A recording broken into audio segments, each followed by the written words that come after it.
a minha pesquisa, ela tem uma relação com o ensino de filosofia e a arte, né? No caso, eu escolhi canções. E do que se trata, né? Seguindo aqui o roteiro, o sumário, do que se trata a pesquisa? Exatamente isso, você tentar ensinar filosofia por meio da arte para alcançar um público maior, né? E como é que essa ideia, a ideia dessa pesquisa, ela foi concebida? Inicialmente, eu tinha muita dificuldade de ensinar filosofia para um determinado público, né? Porque eu trabalho em escola estadual desde 2014, e quando eu trabalhava no diurno, dava aula de manhã e de tarde, eu não sentia tanta dificuldade. Mas quando eu passei para o noturno e comecei a trabalhar com jovens que não eram assim, como é que eu vou dizer, classe média baixa ou de comunidade, mas não tão carente, né? Uma comunidade não tão de difícil acesso e tal. E aí, quando eu me deparei com um público um pouco mais complicado de se ensinar uma disciplina que é vista como não serve para nada, eu comecei a pensar em formas de trabalhar a filosofia através de filmes, canções e poemas, porque, na minha visão, essas artes ela alcançavam um público maior e eles compreendiam melhor o que eu estava querendo passar para eles. Então, o meu projeto, inicialmente, quando eu me inscrevi para fazer parte do mestrado da Unirio, através do Prof. Filo, a minha pesquisa inicialmente era isso, né? Através de filmes, canções e poemas. E alcançar que público, né? Público periférico, pessoas de comunidade, aqui da Zona Norte do Rio de Janeiro, que eu trabalho atualmente dando aula no noturno, né? Eu trabalho numa região que eu não sei se vocês conhecem, já ouviram falar, aqui próxima à Mangueira, entre a Mangueira e o Meier, né? Quem já veio ao Rio de Janeiro conhece a UERJ, depois da UERJ vem a Mangueira, e indo no sentido Meier, aqui nesse meio chamado Riachuelo, Sampaio, Rocha, nós temos várias comunidades, como o Rato Molhado, a Matriz, São João, Morro do Sampaio, nós temos o Jacaré do outro lado. Então, assim, essas comunidades todas nós abraçamos com uma única escola que é aqui no entorno, que atende esse entorno. Além dessa escola, nós temos o CIEP da Mangueira. Então, quem não estuda no CIEP da Mangueira, normalmente vai para essa escola onde eu atuo, que é o Colégio Estadual Sarmiento. E a maioria, assim, não trabalha, embora tenha supletivo, tenha NEJA. Nós temos o ensino médio regular. A maioria não trabalha, são adolescentes a partir de 14 anos, e eles têm uma escolaridade bastante deficitária. E aí eu comecei a escrever esse projeto, tentando, né, atingir esse público, e eu já timidamente tentava fazer alguma coisa em sala de aula, já vendo algum resultado. E eu escrevi esse projeto pensando não inicialmente em canções, mas aí como os orientadores, né, que eu pensei inicialmente, me colocaram contra a parede e falaram assim, se você tiver que escolher uma única arte, qual arte você escolheria? E aí eu falei, canções, né? Canções é o que eu acho que atinge mais as pessoas, não só pela acessibilidade de escutar músicas, né? Os meus alunos estão sempre com celular, com fone no ouvido, como também trabalhar em sala de aula. A escola que eu dou aula, tanto a anterior, que era em outro bairro, em Lins de Vasconcelos, que é depois, um pouquinho antes do Meier, isso, quanto nessa escola, que é no bairro Rocha, eu não tinha uma sala de cinema, nós não tínhamos um lugar próprio para passar o filme. Então, você tinha que levar um equipamento, o seu notebook, alguma coisa assim, e eles montavam lá. nem sempre a escola tem notebook, né? Às vezes tem, às vezes não tem. Então, eles montavam lá o data show para você conseguir fazer passar esse filme. E isso para mim era muito complicado, porque eu dependia de alguém lá da escola para montar, subir com o equipamento, montar para mim. E aí eu mesma já providenciei caixinha de som, Bluetooth, eu tenho 2 caixinhas de som, eu fazia conexão com o meu celular, então para mim a música era muito mais fácil, tanto por conta da precariedade das escolas estaduais no Rio de Janeiro, quanto a essa independência, não ter que depender de funcionário da escola lá para fazer a montagem para mim. E aí eu esbarrei com outro problema quando eu decidi trabalhar com canções, porque um dos meus orientadores falou assim: por que você usa o termo canção e não música? Né? Ele me questionou, e aí eu fui procurar o porquê. Eu já tinha em mente que música era algo muito mais amplo, mas não na visão dele. Qual era a visão do meu orientador? Ele achava que se eu escolhesse o termo música, eu estaria abrangendo vários gêneros musicais, né? Só que canção, né, que era a impressão que eu tinha e realmente vem se confirmando a partir de textos que eu venho procurando, canção não é gênero musical, canção é gênero textual. E é uma área muito trabalhada em letras, né? Por quê? Música, ela pode ser uma música instrumental, simplesmente instrumental. Então, eu, filosoficamente, não tenho como analisar uma letra, uma música sem letra, entende? É muito complicado. Se eu fosse da área de música, eu teria como analisar o ritmo, a cadência, toda a estrutura da partitura, mas filosoficamente eu só tenho como trabalhar qual é a sensação, qual é o sentimento que te passa ouvir, sei lá, Bach, um exemplo, né? E a canção não, a canção ela está atrelada à letra, por isso que ela é gênero textual e não gênero musical. Então, quando eu, por exemplo, falo assim, eu vou analisar uma canção de um músico consagrado, tipo Bob Dylan, não, a gente não está falando como Chico Buarque, Caetano, Gilberto Gil, porque normalmente a pessoa atrela o nome canção a MPB, né? Vai falar das letras de Vinícius de Moraes, não é isso. Quando a gente se refere à canção, a gente está se referindo exatamente isso, né? Como se fosse um poema. Tanto que muitos especialistas chamam letristas de poetas, né? Cazuza que o diga, né? Muitos consideram Cazuza, Renato Russo como poetas. Então, no caso aqui do Bob Dylan, ele ganhou um prêmio Nobel de Literatura em outubro de 2016, né? Por que ele ganhou um prêmio de literatura pelas canções? Porque canção é isso. Você está analisando a qualidade da letra, o significado da letra. E ele também ganhou um Oscar em 2001, né? Melhor canção original. Então, assim, quando comecei a pesquisar, tem até um artigo aqui que eu tenho que ler, que me foi recomendado, de um autor chamado Joaquim Dols e do André Conforte, que é professor de língua portuguesa aqui da UERJ, que ele é professor de análise estilística. Eu ainda não tive a oportunidade de ler, mas irei ler.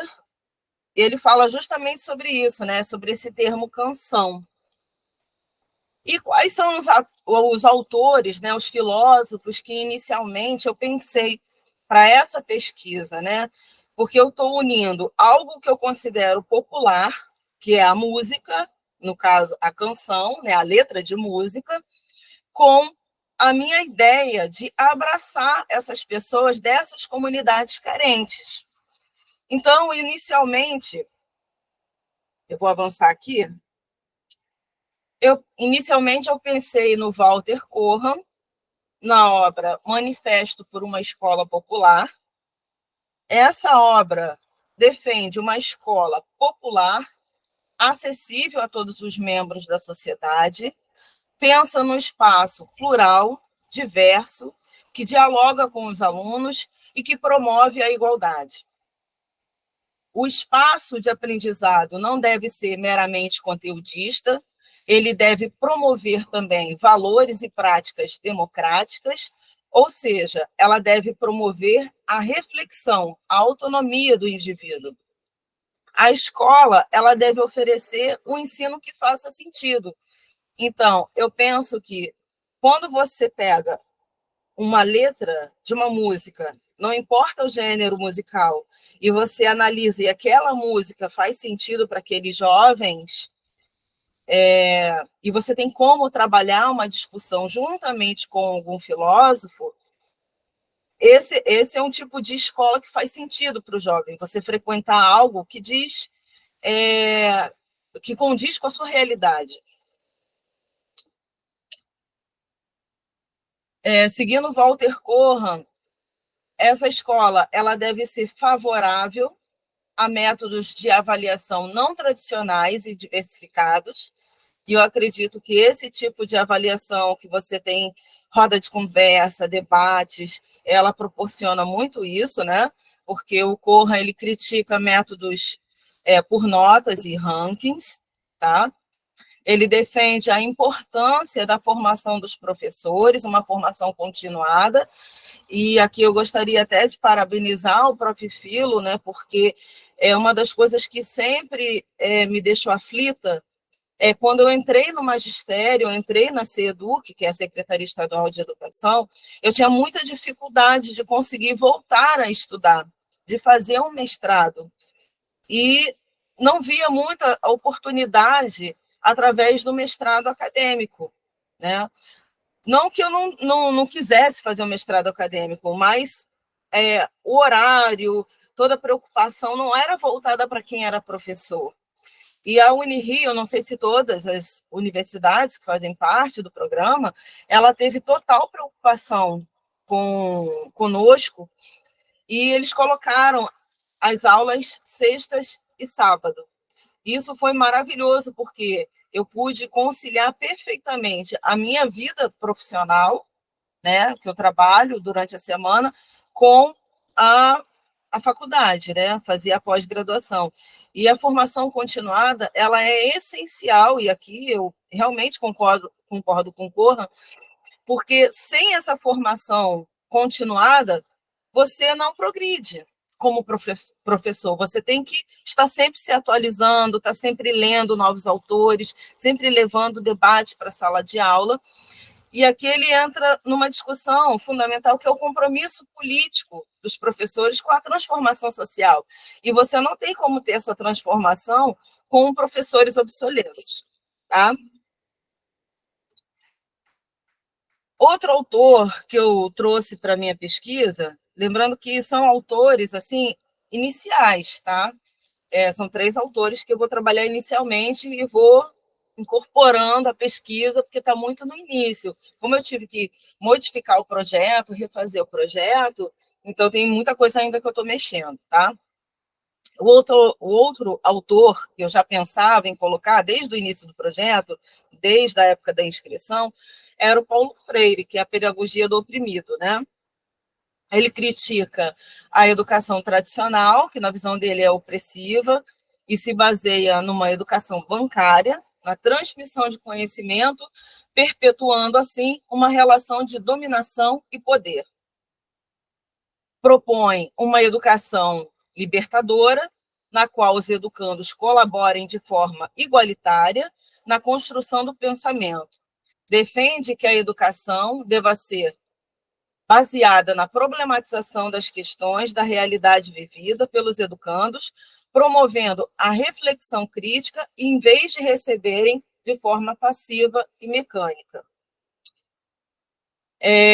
Fala em troca de experiência, cocriação do conhecimento, a importância da cultura e história dos educandos e valorização da identidade dos oprimidos.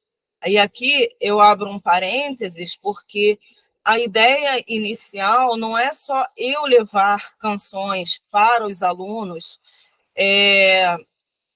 sem essa troca de experiência. Essa troca de experiência é fundamental, porque há uma diferença de idade já grande, né?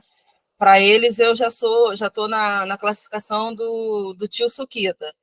Então, o que acontece? Eu dou aula para jovens de 14, 15 anos e eu já fiz 40. Então, para eles, eu sou considerada velha.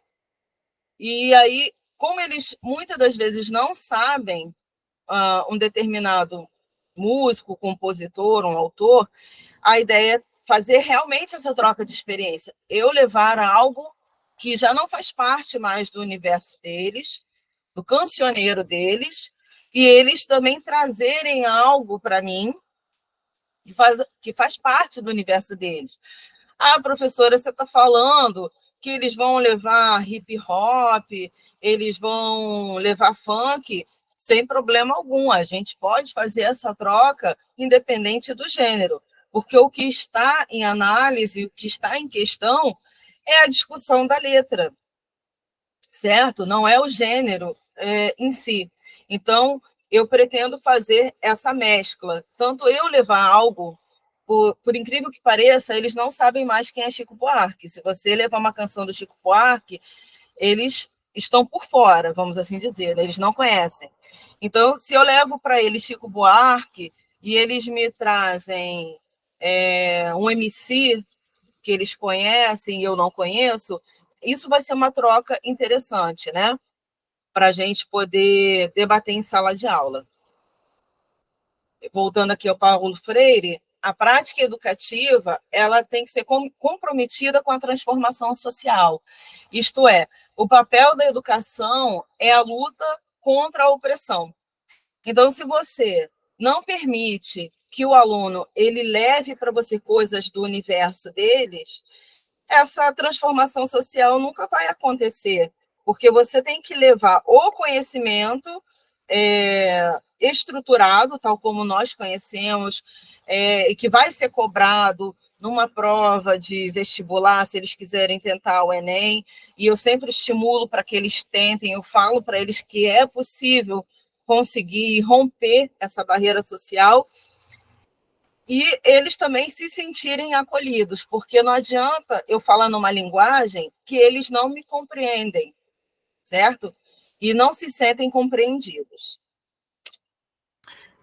Com licença, professora. Sim. Só para mantermos o controle do tempo, você tem mais 3 minutos de exposição, seguido de 10 de perguntas e debate, tá bem? Tudo bem. Já fechando aqui, vou fechar com a Bell Hooks, que é uma autora que eu conheci recentemente. Essa obra Ensinar a Transgredir, que eu gostei muito. E ela vai de encontro com Paulo Freire. Ela é freiriana, e eu acho que tem tudo a ver com essa pesquisa que promove uma educação libertadora. Ela defende a educação como prática de liberdade, isto é, que capacita os estudantes a desafiar e questionar as normas sociais, em vez de internalizá-las. Visa que a educação tradicional reforça a opressão e reproduz desigualdades. Argumenta que os estudantes devem ser incentivados a pensar criticamente, desestabilizar hierarquias e desafiar estereótipos. Defende a ideia de que é necessário transgredir as fronteiras e limites impostos pela sociedade para experimentar a liberdade, encorajar a questionar o status quo, desafiar as normas estabelecidas e a pensar de forma não convencional. Ela fala da importância da autorreflexão dos educadores para a transformação social e pessoal. Ela diz para que nós, professores, nos autoquestionemos, né, sobre as nossas perspectivas e os nossos preconceitos, porque às vezes a gente está arraigado de preconceitos e não percebe. Ela critica a padronização da educação e a ênfase em notas e testes. Isso vai de encontro com o que o Walter Corran já falou lá, que ele é contra esse ranqueamento de notas, né? As avaliações tradicionais limitam a criticidade e a singularidade dos estudantes. Ela sugere que a educação seja voltada para o processo de aprendizagem e para as descobertas das paixões individuais. Em suma, ela propõe uma educação transformadora, cujo objetivo é empoderar estudantes, a desafiar normas sociais opressivas, a construir relacionamentos autênticos e abraçar as liberdades, sejam elas individuais e coletivas. E só para deixar aqui, por último, que eu propus um exercício de reflexão, que eu gosto muito dessa canção. Meu pai é apaixonado por essa canção, eu cresci ouvindo Roberto Carlos, não é à toa que eu tenho nome de cantora, meu pai adora esse período da Jovem Guarda. Você primeiro ouvir a canção, tentando prestar atenção na sonoridade e sentimentos passados pela performance do cantor. Você ouvir a música novamente, acompanhando a letra posteriormente, né? O terceiro passo seria ler a letra como se fosse um texto literário em prosa. Quarto, você escutar novamente a canção, refletindo sobre a letra cantada. E, por último, qual a interpretação que você faz da canção trabalhada e quais os traumas que você teve que superar agora que cresceu. Eu gosto muito dessa música. Quem não conhece, Traumas, de Roberto Carlos, eu recomendo. Obrigada a todos e boa noite. Muito obrigado pela sua fala, professora. Agora nós temos 9 minutos disponíveis para, sejam os mediadores, sejam os outros professores aqui, fazer perguntas, considerações, trazer o debate, caso alguém tenha algo a comentar. Parabéns, Vanusa. Muito interessante o seu trabalho. Muito interessante a abordagem teórica que você vai ali, falando de Paulo Freire, de Bell Hooks e do Walter Cohen. E a proposta de fazer uma troca de canções, né, me parece uma abertura interessante de diálogo com os alunos, né? Agora eu fico só me perguntando como você faria, a partir dessa troca que você falou, tem uma abertura, né? Não importa se você vai levar os traumas do Roberto Carlos e receber um MC, como é que você, não sei se você já fez essa intervenção também, né? Mas como é que você pensa em dialogar com a interpretação filosófica dele, se você vai fazer uma leitura de filósofos a partir de uma música, por exemplo, de uma escola. Eu digo isso porque eu também gosto de trabalhar de vez em quando com algumas músicas com os alunos, e eles acham as minhas músicas meio antiquadas também, assim, né? Mas eu sempre tento trazer, a partir das músicas, uma relação com uma escola de filosofia, assim. Por exemplo, eu gosto muito de trazer uma música do Chico Buarque, que é Bom Conselho, não sei se você conhece essa música. Fala sobre conselhos inversos, né? E aí, eu, a partir disso, vou tratar sobre as escolas helenistas, ditados populares e tal. E aí foi uma coisa que eu fiquei me perguntando, né? Mas também, assim, o professor Cleidson, acho que quer também comentar alguma coisa, e depois, se você quiser, você responde na medida que você se sentir à vontade. Parabéns pelo trabalho. Obrigado, professor, também. Vanusa, parabéns. O Vinícius também que está aí ajudando, obrigado. Eu ouvi com muita atenção a sua exposição, Vanusa. Essa angústia, né, que o professor de filosofia enfrenta, né, para enfrentar esse desafio complexo de dialogar, né, na escola básica com os alunos, né, que também são permeados, né, por complexidades de contexto, de situações sociais, né, que alcançam esses jovens e que produzem efeitos também naquilo que eles trazem para a escola como desafio para os professores, né? Então, eu acho que você está de parabéns, porque buscar meios de produzir, né, uma experiência construtiva, produtiva, é muito relevante o que você está fazendo com seus alunos, né? Eu fiquei assim, curioso para saber também, assim como o professor Gabriel, sobre essa questão do método da sua pesquisa, né?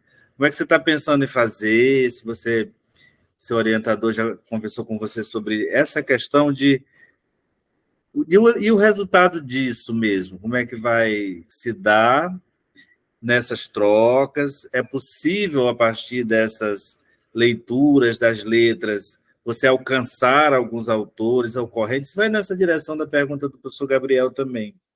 Uma outra coisa que você fala, que eu fiquei pensando um bocadinho, porque você diz assim, importa mais do que tudo a qualidade do texto, né, da letra, né? Mas essa questão da qualidade, eu sei que você está pensando de uma forma bem ampla, no sentido de que significados essas letras têm para os alunos, né? Porque se a gente... Essa questão da qualidade é tão perigosa, né? Porque também pode apontar para o rumo de um elitismo, né? Quer dizer, uma linguagem de qualidade é o quê? É uma que corresponde mais às normas da língua, ou é uma que produz mais sentido para aqueles que praticam essa linguagem, né? Então, eu acho que você está pensando também sobre isso, Vanusa. Eu pergunto sobre o método depois, como é que você vai fazer com esses alunos, se você vai... Você até mostrou aí com uma música, mas fiquei curioso de saber sobre o método dessa pesquisa sua. Sim. Mais alguém vai fazer alguma pergunta? Não? Então, respondendo primeiro, Vanusa, professor... com licença. Professora, você está meio longe do microfone, talvez, ou talvez tenha desconectado, se o som mudou um pouco. Professor Gabriel, tá me ouvindo? Sim, agora melhorou. Tá. Estamos ouvindo. Sim. Mais alguém vai fazer alguma pergunta? Não? Tá. Então, respondendo a primeira pergunta, que é a do professor Gabriel, sim, vai ter uma relação, sim, com os filósofos. No caso das músicas que eles vão me trazer, eu não tenho como fazer essa relação ali de imediato, porque eu vou ter que selecionar, porque eles vão me trazer sugestões, eu vou levar para casa e vou analisar. Ah, essa letra aqui eu consigo dar uma aula sobre Hannah Arendt. Essa letra aqui eu consigo falar sobre Schopenhauer. Então, eu tenho que ver o que eles vão me trazer, sobre o que eles estão pensando, para depois eu fazer essa correlação, tá? A letra que eu for levar para eles, eu já posso levar alguma proposta pedagógica, né? Sobre Simone Weil, por exemplo. Vamos falar sobre dominação. Eu posso pegar uma letra qualquer, de algum autor. Um dos meus orientadores sugeriu eu trabalhar com Racionais MC, por exemplo, que trabalha muito questão social.